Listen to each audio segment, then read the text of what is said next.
ಕರೀತಾ ಇದ್ದಾರೆ. ಹಲ್ಲೆಲೂಯಾ. ಗಟ್ಟಿಯಾಗಿ ಶಬ್ದವಾಗಿ ಕೈಗಳ ಮೇಲೆ ಹಲ್ಲೆಲೂಯಾ. ಪಕ್ಕದ ಕೈ ಕೊಟ್ಟು ಹೇಳು, ಏನು ಕೆಲಸ ಇಲ್ಲ ಅಂತ ಹೇಳಿ ಕುರಿ ಮೇಯ್ಸಕ್ ಹೋಗಿದ್ಯಾ? ಏನು ಕೆಲಸ ಇಲ್ಲ ಅಂತ ಹೇಳಿ ಕುರಿ ಹಿಂದೆ ಹೋಗಿದ್ಯಾ? ದೇವರು ನಿನ್ನನ್ನು ಕರೀತಾ ಇದ್ದಾರೆ. ಕೇಳ್ರಿ, ನಾನು ಎಷ್ಟು ಚೆನ್ನಾಗಿ ಕೇಳ್ರಿ. ನಿಮ್ಮ ಹಿಂದೆ ನೋಡ್ರಿ, ದೇವರು ನಂಬದೇ ಇರೋದು, ದೇವರ ಅರಿಯದೇ ಇರುವವರು ಮುಂದೆ ಹೋಗಿ ಏನೇನೋ ಮಾಡ್ತಾ ಇದ್ದಾರೆ. ನೀವೇನಂತ ಗೊತ್ತಾ? ನಿಮ್ಗಂತ ದೇವರು ನಮ್ಗೆ ಏನ್ ಮಾಡಿದ್ರಿ? ಈಗ ಸ್ವಲ್ಪ ಕಿವಿ ಸುರುತ್ತಾಗಿದೆ. ಯಾಕಂದ್ರೆ ಈ ತರ ಅನ್ನೋರು ಬಹಳ ಚೆನ್ನಾಗಿರ್ತಾರೆ. ಹಲ್ಲೆಲೂಯಾ. ಯೇಸು ಸ್ವಾಮಿಯನ್ನು ನಂಬಿದ್ದೇವೆ, ನಂಬಿದ್ರು ಕೂಡ ನಾನು ಇಲ್ಲಿದ್ದೇನೆ, ನಮ್ಮದೇ ಅವರು ಮುಂದೆ ಹೋಗಿ ಏನೇನೋ ಮಾಡ್ತಾ ಇದ್ದಾರೆ ಅಲ್ವಾ? ಪಕ್ಕದ ವೇಟ್ ಮಾಡು, ಸಮಾಧಾನ ಇರು. ನಿನ್ನ ಕುರ್ಚಿ, ನಿನ್ನ ಸಿಂಹಾಸನ ಜನರ ಕೈಯಲ್ಲಿ ಇಲ್ಲ, ದೇವರ ಕೈಯಲ್ಲಿದೆ. ಸಮಯ ಬಂದಾಗ ಮುಂದೆ ಎಷ್ಟು ಜನ ಓಡಿ ಹೋಗಿದಾರಲ್ಲ, ಮುಂದೆ ಎಷ್ಟು ಜನ ಓಡಿ ಹೋಗಿದಾರಲ್ಲ,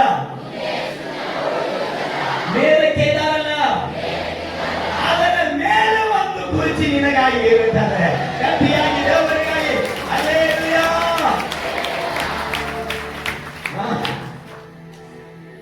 ನಾನು ಈ ಮೀಟಿಂಗ್ ಯಾಕೆ ಸೇರಿಸಿದ್ರೆ ಗೊತ್ತಾ? ನಿನ್ನ ದೇವರು ನಿನ್ನ ಊರಲ್ಲಿ, ನಿನ್ನ ಮನೆಯಲ್ಲಿ ಮೇಲಕ್ಕೆ ತರಬೇಕಲ್ಲ. ಅದು ಬಿಟ್ರೆ ಬೇರೆ ಯಾವ ಉದ್ದೇಶದಿಂದ ಯವನ ಮಕ್ಕಳನ್ನ ನಾನು ಕರೆದಿಲ್ಲ. ನಾನು ಒಂದು ಉದ್ದೇಶಕ್ಕಾಗಿ ನನ್ನ ಮನೆ ಕಾಲೂರಿ, ದೇವನೇ ನನ್ನ ಯವನ ಮಕ್ಕಳೇ, ನನ್ನ ದೇವನೇ, ನಿನ್ನನ್ನು ನಂಬಿರುವವರು ನನ್ನ ಸಹೋದರರು ಎಲ್ಲೇ ಇದ್ದರೂ ಕೂಡ ಅವರ ಮೇಲೆ ಪವಿತ್ರ ಆತ್ಮನ ಅಭಿಷೇಕ ಸುರಿಸಲ್ಪಡಬೇಕು. ಅವರು ಈ ರೀತಿ ಆಗಬೇಕಲ್ಲ, ಹಿಂದೆ ಮುಂದೆ ಯಾರ ಲೈಫಲ್ಲಿ ನಡೆದಿರಬಾರದು ಅಂತ ಒಂದು ಬಲವಾದ ಕಾರ್ಯ. ಓ ಹಲ್ಲೆಲೂಯಾ, ಓ ಹಲ್ಲೆಲೂಯಾ. ಚೆನ್ನಾಗಿ ಗಮನಿಸೋಣ. ಹಿಂದೆ ಮುಂದೆ ಯಾರ ಲೈಫಲ್ಲಿ ನಡೆಯಲಾರದ ಒಂದು ಕಾರ್ಯ ನನಗೆ ಯಾಕೆ ನಮ್ಮ ಸುತ್ತಮುತ್ತಲು ಆಲಯದ ಒಳಗಡೆ ನಮ್ಮ ಯವನ ಮಕ್ಕಳಿದ್ದಾರೋ, ಸೋತು ಬಿದ್ದು ಹೋಗಿದ್ದಾರೋ, ಅನೇಕರು ನೋಡಿ ಏನ್ ನನ್ನ ಲೈಫ್ ಈ ತರ ಆಗಿಬಿಟ್ಟಿದ್ರು, ಏನ್ ನನ್ನ ಲೈಫ್ ಈ ತರ ಆಯ್ತು, ನನಗಿಂತಲೂ ನನ್ನ ವಯಸ್ಸಿನಲ್ಲಿರುವಂತ ಅನೇಕರು ಮುಂದೆ ಹೋದ್ರಲ್ಲ. ಅನೇಕರು ನನ್ನ ಹೇಳ್ತಾ ಇದ್ದಾರೆ, ತಂದೆ ತಾಯಿ ಹೇಳ್ತಾ ಇರ್ಬೋದು, ನಿನ್ ಬುದ್ಧಿ ಇಲ್ಲ, ನಿನ್ ದಡ್ಡ, ಹಂಗೆ ಹೀಗೆ ಅಂತ ಹೇಳ್ತಾ ಇರ್ಬೋದು, ಅಥವಾ ನೀನ್ ಮಾಡುವಂತ ಕೆಲಸ ಸಫಲ ಆಗದೆ ಇರಬಹುದು. ಆದ್ರೆ ಹೇಳ್ತೇನೆ, ಅದು ಯಾಕೆ ಸಫಲ ಆಗ್ತಾ ಇಲ್ಲ ಅಂತಂದ್ರೆ ನಿನ್ನ ಬಾಣ ದೇವರ ಕೈಯಲ್ಲಿ ಬರುವ ತನಕ. ಓ ಹಲ್ಲೆಲೂಯಾ. ಹಲ್ಲೆಲೂಯಾ. ಚೆನ್ನಾಗಿ ಗಮನಿಸಿ. ಯವನಸ್ಸು ಹೆಚ್ಚಾಗಿ ಮಾಡಿದ್ ಗೊತ್ತಾ?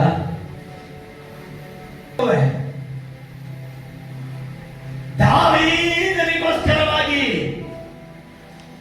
ಕುರಿ ಮೇಯಿಸಿಗೆ ಹೋಗಿರುವಂತ ದಾವೀದನಿಗೋಸ್ಕರವಾಗಿ ಫಸ್ಟ್ ತಂದೆ ಇವ್ರನ್ನ ಸಿದ್ಧ ಮಾಡಿಟ್ಟ, ಇವರೇ ಆಗಿರ್ಬೋದು ಎಂಬುದಾಗಿ. ಸಮುವೇಲನು ಕೂಡ ಹಾಗೆ ಮಾಡಿದ, ಇವರು ಆಗಿರ್ಬೋದು ಎಂಬುದಾಗಿ. ಸೇವಕರಿಗೂ ಕೂಡ ತಿಳಿಯದೇ ಇರುವಂತ ಒಂದು ಗುಟ್ಟನ್ನ ದೇವರು ತನ್ನ ಒಳಗಡೆ ಇಟ್ಟುಕೊಂಡಿದ್ರು.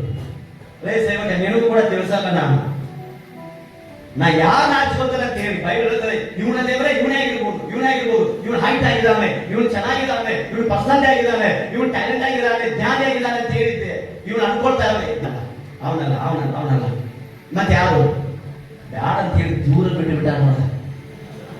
ನನ್ನ ಹುಡುಗ ಪಾಪ ಕುರಿ ಮೇಲೆ ಹೋಗ್ಬಿಟ್ಟಿದೆ ಅದು. ಆದ್ರೂ ಹೇಳಂತೀನಿ, ಒಂದು ವಿಷಯ ಕೇಳಿ, ಆದ್ರೂ ಹೇಳ್ತೀನಿ, ಕುರಿ ಮೇಸಕ್ಕೆ ಹೋದ್ರು ಕೂಡ ಅಲ್ಲಿ ಕೂಡ ನಂಬಿಗಸ್ತನಾಗಿದ್ದಾನೆ.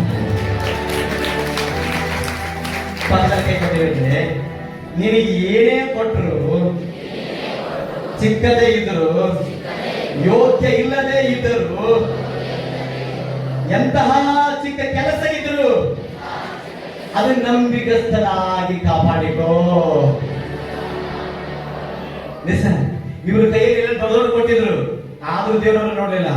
ಕುರಿ ಕೊಟ್ಟಿದ್ರು, ನಂಬಿಗಸ್ತ ಹೇಗಾಗಿ ಗೊತ್ತಾ? ಅವ್ನಿಗೆ ಕೇಳ್ತಾರೆ, ಅವನೊಂದು ಮೊದಲೇ ಹೇಳ್ತಾರೆ, ಅವನೇನ್ ಹೇಳ್ತಾರೆ ಅಂದ್ರೆ, ಕುರಿ ಏನಾದ್ರೂ ಸಿಂಹ ಕುರಿ ಮರಿನ ಹಿಡ್ಕೊಂಡು ಹೋಗಕ್ ಒಂದ್ ವೇಳೆ ಬಂತಂತಂದ್ರೆ ನಾನೇನ್ ಮಾಡ್ತೀನಿ ಹೇಳು, ಕೈಯಲ್ಲಿರುವಂತ ಕೋಲನ್ನು ತೆಗೆದುಕೊಂಡು ಆ ಸಿಂಹವನ್ನ ಬಾಯಿಗೆ ಬಡಿದು ಅದನ್ನೇನ್ ಮಾಡ್ತಾರೆ, ಮರಿಯಿಸಿಕೊಳ್ಳುತ್ತಾನೆ. ಯೋಚನೆ ಮಾಡ್ರಿ, ತನ್ನ ಪ್ರಾಣವನ್ನು ಲೆಕ್ಕ ಹಾಕಲಿಲ್ಲ, ತನ್ನ ಗುರಿಗೆ ಲೆಕ್ಕ ಹಾಕಿ ಕಾಪಾಡಿದವರ ತಾವಿದ್ದಾರೆ. ಇವತ್ತು ಹೇಳ್ತೀನಿ ಕೇಳಬೇಕು, ನಿನ್ನ ಒಳಗಡೆ ಯಾವುದೇ ಚಿಕ್ಕ ವಿಷಯ ನೀನು ಅನ್ಬೋದು ಬೇಡ. ನಮ್ಮ ಅಪ್ಪ ಸಣ್ಣದ ಕೆಲಸ ಕೊಟ್ಟ,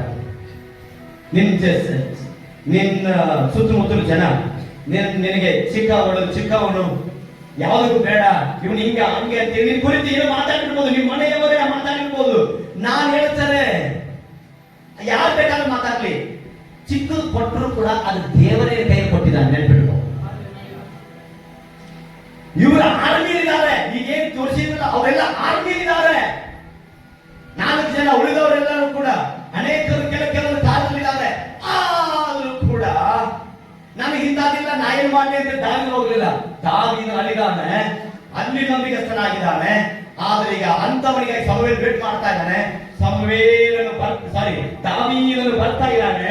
ಈಗ ಕುಳಿತಿರುವಂತ ವೇಟ್ ಮಾಡ್ತಾ ಇದ್ದಾನೆ. ಯಾರು ಸಮವೇಲ ಬರ್ಲಿ ಅವನೇ ಬರಾಗಿ ವೇಟ್ ಮಾಡ್ತಾ ಇದ್ದಾನೆ. ಇವನಿಗಾಗಿ ಎಲ್ಲರೂ ವೇಟ್ ಮಾಡಿದ್ರು, ಆದ್ರೆ ಪ್ರವಾದಿಯೇ ದಾವೀದನಿಗೆ ವೇಟ್ ಮಾಡ್ತಾ ಇದ್ದಾನೆ. ದಾವೀದನು ಬಂದನು. ಈಗ ಹೇಳ್ತಾರೆ, ಸಮವೇಲ ಹೇಳು, ನನ್ನ ಮಗ ಬರ್ತಾ ಇದ್ದಾನೆ. ಹಲ್ಲೆಲೂಯಾ, ನನ್ನ ಮಗ ಬರ್ತಾ ಇದ್ದಾನೆ. ಹೇಳು, ಈಗ ಶುದ್ಧಿ ಮಾಡಿದೆ, ಈಗ ಹೇಳ್ತೀನಿ ಕೇಳು, ಅವನ ಕರೆದುಕೋ, ಅವನ ಮೇಲೆ ತಲೆ ಮೇಲೆ ಕೈ ಇಡು. ನನ್ನ ಆತ್ಮ, ನನ್ನ ಅಭಿಷೇಕ, ನನ್ನ ಶಕ್ತಿ, ನನ್ನ ಜ್ಞಾನ, ನನ್ನ ಸಾಮರ್ಥ್ಯ, ನನ್ನ ಐಶ್ವರ್ಯ ಇದುವರೆಗೆ ₹1 ಕೈಯಲ್ಲಿದ್ರಲ್ಲ ಒಂದು ದಿನ. ಆದರೆ ದೇವರ ಅಭಿಷೇಕ ಬಂದ ಮೇಲೆ ನೀತಿವಂತನ ಮನೆಯಲ್ಲಿ ಧನ ಐಶ್ವರ್ಯಗಳು ಸುರಿಯಲ್ಪಡುತ್ತವೆ. ದೇವರ ಕೊಡುವವನಾಗಿರುತ್ತಾನೆ, ದೇವರ ಆಶೀರ್ವಾದ ಮಾಡುವವನಾಗಿರುತ್ತಾನೆ. ಆದ್ರೆ ಮಗನೇ ಬಿಡಬೇಡ, ಮಗನೇ ಪ್ರೇಯರ್ ಬಿಡಬೇಡ, ಮಗನೇ ಫಾಸ್ಟಿಂಗ್ ಬಿಡಬೇಡ. ಇವತ್ತು ದೇವರು ಎಲ್ಲೋ ಇದೆಯಲ್ಲ, ಇಲ್ಲಿ ಯಾಕೆ ಕರ್ಕೊಂಡು ಬಂದಿದ್ದಾರೆ ಗೊತ್ತಾ? ಮಗನೇ, ನಿನಗೊಂದು ಜಾಗ ಇಟ್ಟಿದ್ದಾರೆ, ಅದು ಬಿಟ್ಟು ಹೋಗ್ಬೇಡ. ನೀನು ನಿಂತುಕೋ, ಸಮಯ ಬರುವವರೆಗೆ ನಿಂತುಕೋ. ನಿನ್ನ ಮನಸ್ಸು ಕುಂದಿ ಹೋಗಿದಲ್ಲಿ ಡಿಪ್ರೆಷನ್ ಆಗಬೇಡ, ಕುಂದಿ ಹೋಗಬೇಡ. ನಿನ್ನ ಒಳಗಡೆ ನಿನ್ನನ್ನೇ ಬಲಹೀನತೆಯಾಗಿ ಅಂದುಕೊಳ್ಳಬೇಡ. ಪ್ಲೀಸ್ ವೇಟ್ ಮಾಡು, ಪ್ರೇಯರ್ ಒಳಗೆ ವೇಟ್ ಮಾಡು, ವಾಕ್ಯದಲ್ಲಿ ವೇಟ್ ಮಾಡು, ನಿನಗೆ ಕೊಟ್ಟಿರುವಂತ ಒಳಗೆ ವೇಟ್ ಮಾಡು. ನನ್ನ ಸಮಯ ಬರುವ ತನಕ ನೀನು ಅನ್ಕೊಂಡಿದೆಯಲ್ಲ, ಏನ್ ಅವರೆಲ್ಲರ ಲೈಫ್ ಈ ತರ ಆಯ್ತು, ನಾನು ಪ್ರೇಯರ್ ಮಾಡ್ತಾ ಇದ್ದೀನಿ, ಏನಾಗ್ತಾ ಇಲ್ಲ, ಆಮೇಲೆ ಹೇಳ್ತೀನಿ ಅದನ್ನು ಯಾವಾಗ ಏನಾಗ್ತದೆ ಅಂತ ಹೇಳಿ. ಆದ್ರೆ ನೀನೀಗ ಪಕ್ಕದ ಕೈ ಕೊಟ್ಟಿರ್ರಿ, ಆದ್ರೆ ನೀನ್ ಮಾತ್ರ ವೇಟ್ ಮಾಡು, ತಾಳದಿಂದ ಇರು, ದುಡುಕಬೇಡ, ಡಿಪ್ರೆಷನ್ ಆಗಬೇಡ, ಸೋತು ಹೋಗ್ಬೇಡ. ನಿನ್ನನ್ನು ಕರೆದಾತನು ನಂಬಿಕಸ್ಥನಾಗಿದ್ದಾನೆ, ನಿನ್ನನ್ನ ಮೇಲಕ್ಕೆ ತಂದೆ ತರ್ತಾನೆ. ಬರುವ ತನಕ ನಿಂತುಕೋ. ಆಯ್ತು, ಬಂದ. ಈಗ ದಾವೀದ ಬಂದ, ಅವನ ಮೇಲೆ ಏನ್ ಮಾಡ್ತಾನೆ, ಅವನ ತಲೆ ಮೇಲೆ ಈಗ ಸಮವೇಲ ದೇವರು ನಮ್ಮ ಮೈ ಮುಂದಾಗಲಿ. ಆ ವಾಕ್ಯವನ್ನ ಓದಿರಿಯಪ್ಪ. 12ನೇ ವಚನವನ್ನು ಓದಿಕೊಳ್ಳವ. ಅವನಿಗೆ ಕೆಂಪು ಬಣ್ಣದವನು, ಸುಂದರ ನೇತ್ರದವನು, ನೋಟಕ್ಕೆ ರಮಣೀಯನಾಗಿದ್ದನು. ಯೆಹೋವನು ಸಾಮುವೇಲನಿಗೆ ಎದ್ದು ಇವನನ್ನು ಅಭಿಷೇಕಿಸು. ಓ ಹಲ್ಲೆಲೂಯಾ. ಎದ್ದು ಇವನನ್ನು ಅಭಿಷೇಕಿಸು. ನಾನು ಆರಿಸಿಕೊಂಡವನು ಇವನೇ ಎಂದು ಆಜ್ಞಾಪಿಸಲು ಸಾಮುವೇಲನು ಎಣ್ಣೆಯ ಕೊಂಬನ್ನು ತೆಗೆದುಕೊಂಡು ಅವರನ್ನು ಅವನ ಸಹೋದರ ಮಧ್ಯದಲ್ಲಿ ಅಭಿಷೇಕ ಮಾಡಿದನು. ಕೂಡಲೇ ಯೆಹೋವನ ಆತ್ಮವು ದಾವೀದನ ಮೇಲೆ ಬಂತು. ಕೂಡಲೇ ದೇವರ ಆತ್ಮ ದಾವೀದನ ಮೇಲೆ ಇಳಿದು ಬಂತು. ಪಕ್ಕಕ್ಕೆ ಕೊಟ್ಟಿರಪ್ಪ ಇನ್ನೊಂದು ಸಾರಿ. ದೇವರ ಆತ್ಮ, ದೇವರ ಅಭಿಷೇಕ ಬರುವವರೆಗೆ ಕಾದುಕೊಂಡಿರು. ಯಾವುದೇ ಸಭೆಯಲ್ಲಿ ನೀ ಇರಬಹುದು, ಅಲ್ಲಿ ಕಾದುಕೊಂಡಿರು. ಯಾವುದೇ ಮನೆಯಲ್ಲಿ ಇರಬಹುದು, ಯಾವುದೇ ಗಲ್ಲಿಯಲ್ಲಿ ಇರಬಹುದು. ಅಭಿಷೇಕ ಬರುವ ತನಕ, ಸಮಯ ಬರುವ ತನಕ ಕಾದುಕೊಂಡಿರು. ಇದಾಯ್ತು. ನಾನೀಗ ಹೇಳ್ಬೇಕಂದ್ರೆ ಮೊದಲನೇದು ತೊಳೆಯಬೇಕಾಯ್ತು. ಈಗ ಎರಡನೆಯದು ದೇವ ಮಗುವೆ ಆಶಿಕೊಳ್ತಾ ಇದ್ದಾನೆ. ದೇವರ ಕರೆದ ಅಂತೇಳಿ ಗುರುತಿಬೇಕಲ್ಲಯ್ಯ, ಅದು ಗುರುತೇನು ಹಂಗೆ ಕೆಲವರು ಕೈ ಮಾಡುತ್ತೆ ನೋಡ. ನಿಮಗೆ ಗುರುತು ಬೇಕಾಗಿಲ್ಲ, ದೇವರು ನಿಮ್ಮನ್ನು ಕರೆದ ಅಂತೇಳಿ ಗುರುತು ಬೇಕಲ್ಲ, ಗುರುತು ಬೇಕಲ್ಲ ಮಾತ್ರ ಕೈ ಮೇಲತ್ರಿ. ಅವ್ರಿಗೆ ಮಾತ್ರ ಇರುತ್ತೆ ಈ ಸಂದೇಶ. 1 2 3 5 ಒಂದು ಕುರಿ ಬ್ಯಾಡ್ರಿ ಕಿಲ್ ನೋಡ್ರಿ. ಹೇಳ್ರಿ ಈಗ ಎಷ್ಟು ಜನ ಗುರುತು ಬೇಕು? ನನ್ನ ದೇವರ ಕರೆದ ಗುರುತು ಬೇಕು ನನಗೆ, ಹೇಳ್ರಿ ನೋಡೋಣ. ಅನ್ನೋರ ಮೇಲೆ ಕೈ ಎತ್ತರಿ. ಯಾಕೆ ಇದ್ರ ಹೊಟ್ಟೆ ಮೇಲೆ ಎತ್ತರಿ, ಉಳ್ಕಾದವ್ರನ್ನೆಲ್ಲ ಹೊರಗಾಗ್ಬಿಡೋದು. ಅಲ್ಲೆಲ್ಲಯ್ಯ ಗುರುತು ಬೇಕಾದವರು ನೋಡೋಣ ಜೋರಾಗಿ. ಅಲ್ಲೆಲ್ಲಯ್ಯ ಇನ್ನು ಗಟ್ಟಿಯಾಗಿ ಅಲ್ಲೆಲ್ಲಯ್ಯ. ಗುರುತು ಏನಾಗ್ತದೆ ಕೇಳ್ರಿ ಈಗ. ನೀವು ಯಾವ ತಕ್ಕ ಗೊತ್ತದು ಆ ಗುರುತು ನನಗೆ ಇರ್ಲಿಕ್ಕಂದ್ರೆ ನಾ ಏನ್ ಮಾಡ್ಲಿ? ಹಂಗಾದ್ರೆ ನಿಮಗೆ ಕೆಲಸ ತಿರ್ಲಿಲ್ಲ. ಅಲ್ಲೆಲ್ಲಯ್ಯ ಎಲ್ಲರೂ ಬಯಸ್ತೀರಾ ನನ್ನನ್ನು ಕರೆದಿರ್ಬೇಕಂತ ಹೇಳಿ ಅನಿಸ್ತೀರಾ? ಅದು ಗುರುತೇನು ಗೊತ್ತಾ? ಅದಕ್ಕೆ ಗುರುತೆ ನಿನ್ನ ಲೈಫಲ್ಲಿ ಬರುವಂತ ಹೋರಾಟ, ನಿನ್ನ ಲೈಫಲ್ಲಿ ಬರುವಂತ ಹೋರಾಟ, ಶೋಧನೆ, ಡಿಪ್ರೆಷನ್, ಅಯ್ಯೋ ಅನ್ನೋದು. ಈಗ ಹೇಳ್ರಿ, ಯಾರ ಒಳಗಡೆ ಹೋರಾಟ ಇಲ್ಲ ಅವ್ರು ಮಾತ್ರ ಕೈ ಮೇಲೆ. ಯಾರಿಗೆ ಹೋರಾಟ ಇದೆ ಕೈ ಮೇಲೆ ತೆರೆ ನೋಡೋಣ. ಈಗ ಎಲ್ಲರ ಲೈಫಲ್ಲಿ ಹೋರಾಟ ಇದೀನಾ? ಅಲ್ಲೆಲ್ಲೂಯ್ಯ. ಹಾಗಾದ್ರೆ ಈಗ ಹೇಳು, ಎಲ್ಲಿರ್ಕೊಂಡ್ರಿ ಎಲ್ಲರೂ ಎಲ್ಲಿರ್ಕೊಂಡ್ರಿ? ಈ ಕುರ್ಚಿ ತೆಗೆದು ಓದ್ಬೋಣ. ಹಾ ಪಕ್ಕದ ಕೈಗೊಂಡು ಹೇಳಿ. ಈಗ ಹೋರಾಟ ನಿಮ್ಮ ಲೈಫಲ್ಲಿ ಇದೆ ಅಂದ್ರೆ ದೇವರ ಉದ್ದೇಶವಿದೆ ಅಂತ ಅರ್ಥ. ಯಾವಾಗ ದಾವೀದನ ಮೇಲೆ ಅಭಿಷೇಕ ಬಂತು ಆವಾಗಲೇ ಅವನ ಲೈಫಲ್ಲಿ ಹೋರಾಟ ಬಂತು. ಆ ಹೋರಾಟ ಏನಂದ್ರೆ ಗೋಲಿಯಾತನ ಎದ್ದು ಬಂದು ಬಿಟ್ಟ. ಯಾರು ಬಂದ್ಬಿಟ್ರು? ಯಾವಾಗ ಯಾವಾಗ? ಓಕೆ.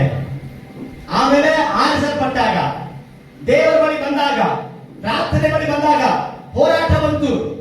ಇವತ್ತು ನಿಮಗೆಲ್ಲ ನಿಮ್ಮಲ್ಲಿ ಹೋರಾಟ ಬರ್ತಾ ಇದೆ ಅಂತಂದ್ರೆ ನೀವು ಯಾವ ಬಳಿಯಲ್ಲಿ ಬಂದಿದ್ದೀರ ಅಂತ ಅರ್ಥ. ಆಮೇಲೆ ನಿಮ್ಮ ಬಳಿಯಲ್ಲಿ ಹೋರಾಟ ಬಂದಿದೆ ಅಂತಂದ್ರೆ ಅರ್ಥ ದೇವರ ಬಳಿಗೆ ನೀನು ಬಂದಿದೆ ಅಂತ ಅರ್ಥ. ಹಾಗಾದ್ರೆ ಇನ್ನೊಂದು ನೀನು ಕಲಿತುಕೊಳ್ಳಬೇಕು.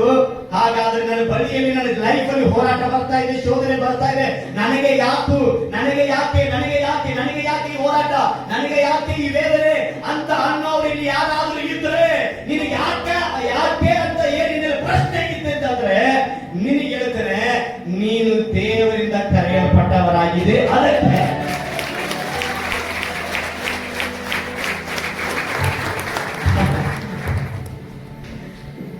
ನಾವು ಯಾರಿಂದ ಕರೆಯಲ್ಪಟ್ಟವರಾಗಿದ್ದೇವೆ? ಅದಕ್ಕೆ ಹೋರಾಟ. ಹಾಗಾದ್ರೆ ಗೋಲಿಯಾತ ಬಂದ. ಈಗ ಇದ್ರ ಏನು ನಾನು ಮುಗಿಸ್ತಾನೆ, ಆಮೇಲೆ ಎಲ್ಲರೂ ಊಟಕ್ಕೆ ಹೋಗೋಣ. ಊಟ ನಿಮಗೆ ರೆಡಿ ಆಗಿದೆ. ಏನ್ ಹೇಳ್ರಿ? ಬಿರಿಯಾನಿ ರೆಡಿ ಇದೆ. ಆಮೇಲಂತೆ ಒಬ್ಬರು ಮಾತ್ರ ಹೇಳಿದ್ರು. ಅಲ್ಲೇನಯ್ಯ ಸ್ತೋತ್ರ. ಗೋಲಿಯಾತನ ಬಂದ ಮೇಲೆ ದಾವೀದನು ಬಂದ ಮೇಲೆ ಗೋಲಿಯಾತ ಬಂದ. ನಾನು ನಿಮಗೆ ಕೇಳ್ತೇನೆ, ಎಷ್ಟು ಜನ ನೀವು ದೇವರ ಬಳಿಯಲ್ಲಿ ಬಂದ ಮೇಲೆ ಸ್ವಲ್ಪ ಸಮಸ್ಯೆ ಎಕ್ಸ್ಟ್ರಾ ಆಗಿದೆ ಅನ್ನೋರು ಕೈ ಹೇಳ್ತಾರೆ ಸ್ಟಾರ್ಟಿಂಗ್ ಅಲ್ಲಿ? ವಾವ್, ನಿಮಗೆ ಹೇಳ್ತೇನೆ, ನಿಮ್ಮನ್ನೇ ದೇವರು ಕರೆದ. ಆದ್ರೆ ಒಂದ್ ಹೇಳ್ತೇನೆ, ದಾವೀದನಂತೆ ಮೇಲೆ ದೇವರು ಕರೆದ್ರಂತೆ.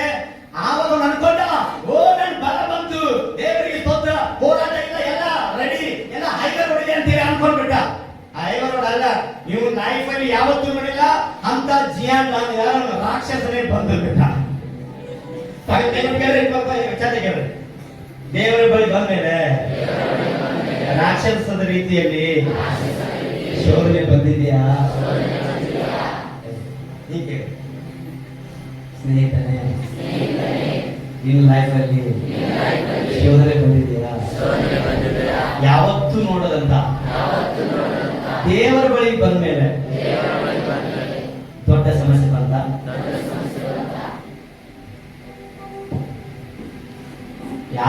ಅವ್ರ ಮುಖದಾಗ ನಗು ನೋಡಾತನ. ಯಾಕಂತ ಗೊತ್ತಾ? ಅವ್ರಿಗೇನು ಸರಿ ಗೊತ್ತಾ ಈಗ? ಓ, ನನ್ನ ಬಗ್ಗೆ ಏನೋ ಇದ್ದಾಗಿದೆ. ಅಲ್ಲೇಲೂಯಾ.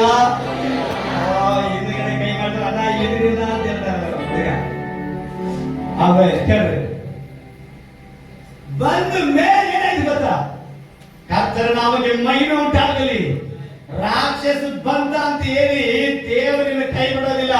ಯಾಕೆ ಬರುವುದಕ್ಕೆ ಅಪ್ಪಣೆ ಪಟ್ಟು ಗೊತ್ತಾ? ಯಾಕೆ ಅಪ್ಪಣೆ ಪಟ್ಟು ಗೊತ್ತಾ ನಿನಗೆ?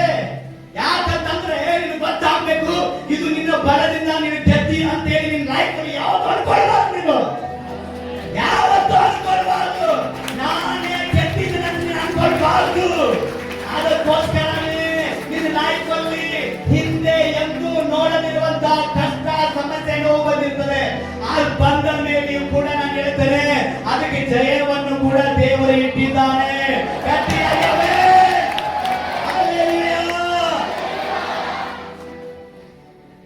ಆ ತರ ಫೈನಾನ್ಸಿಯಲಿ ಆಗಿರ್ಬೋದು, ನಿಮ್ಮ ಲೈಫಲ್ಲಿ ಆಗಿರ್ಬೋದು, ಶೋಧನೆಯಲ್ಲಿ ಆಗಿರ್ಬೋದು, ಪಾಪದಲ್ಲಿ ಆಗಿರ್ಬೋದು, ಯಾವುದೇ ಒಂದು ಡಿಪ್ರೆಷನ್ ಆಗಿರ್ಬೋದು, ಅದನ್ನ ನೋಡೇ ಇಲ್ಲ. ಪ್ರೇಯರ್ನಲ್ಲಿ ಯಾವತ್ತ ಬಂದೆ ಅಷ್ಟು ನನಗೆ ಹೋರಾಟ ಬಂದ್ಬಿಡುತ್ತದಾಗಿ. ಮಗ, ನಿನಗೆ ಗೊತ್ತಿಲ್ಲ, ನಿನಗೆ ಗೊತ್ತಿಲ್ಲ, ನಿನಗೋಸ್ಕರವಾಗಿ ದೇವರು ಒಂದು ಯೋಜನೆ, ಒಂದು ಸಿಂಹಾಸನ ರೆಡಿ ಮಾಡ್ತಾ ಇದ್ದಾನೆ. ನಾನೆಲ್ಲ ಯಾರಿಗೆ ದೊಡ್ಡ ಹೋರಾಟನೋ ಅವರಿಗೆ ದೊಡ್ಡ ಆಶೀರ್ವಾದ. ಅವ್ರು ಅನ್ನೋರು ಮಾತ್ರ ಆಮೇಲೆ. ಯಾರಿಗೆ ದೊಡ್ಡ ಕಷ್ಟನೋ, ಯಾರ ಲೈಫಲ್ಲಿ ದೊಡ್ಡ ಕಣ್ಣೀರು, ಯಾರ ಲೈಫಲ್ಲಿ ಬಹಳ ವೇದನೆಯೋ, ಅವರ ಲೈಫಲ್ಲಿಯೇ ದೊಡ್ಡ ಉನ್ನತ ಸ್ಥಾನ. ಯಾವನು ಆಳದಲ್ಲಿ ಹೋಗಿರುವುದಿಲ್ಲವೋ ಅವನು ಆಳವಾಗಿ ಬೆಳೆಯುವುದಿಲ್ಲ. ಏನ್ರೀಗ ಕೈಗೊಂಡ್ರು? ಆಳವಾಗಿ ಕೆಳಗೆ ಹೋಗದವನು, ಆಳವಾಗಿ ಕಣ್ಣೀರು ಬಿಡದವನು ಆಳವಾಗಿ ಬೆಳೆಯಲಾರ.